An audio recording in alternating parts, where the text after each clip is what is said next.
Que análise dá para ser feita? O que de fato gerou essa crise econômica no país?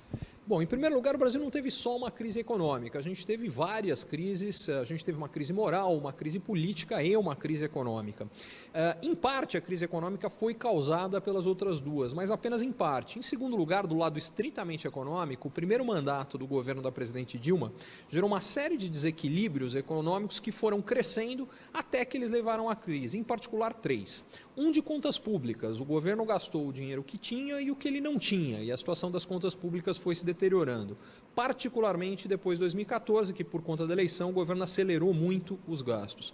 Em segundo lugar, ele deixou de combater a inflação com mais força. A preocupação era que um combate da inflação antes das eleições de 2014 com mais intensidade poderia levar, e provavelmente teria levado a uma recessão em 2014, e isso poderia complicar a reeleição da presidente. Então ele não fez isso. A contrapartida, a inflação acabou subindo muito mais depois das eleições. E o terceiro foi de contas externas. O Brasil teve um processo de vários anos onde nós investimos muito em estimular consumo, mas nada em estimular produção.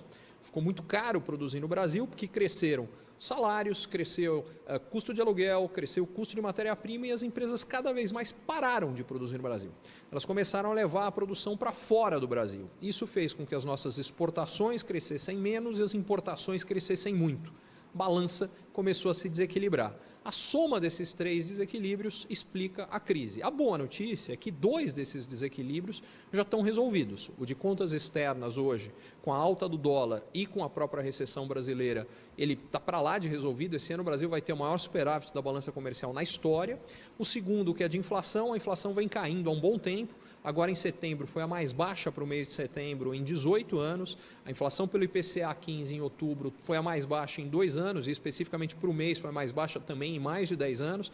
Enfim, a inflação está caindo, o que significa que os juros podem cair, o crédito pode voltar e isso cria um círculo virtuoso. Só que tem uma condição, a gente precisa resolver o último desequilíbrio, contas públicas. E como é que a gente faz isso? Cortando gastos do governo. Para isso, duas reformas são fundamentais. A PEC do teto dos gastos, a PEC 241 e a reforma da Previdência.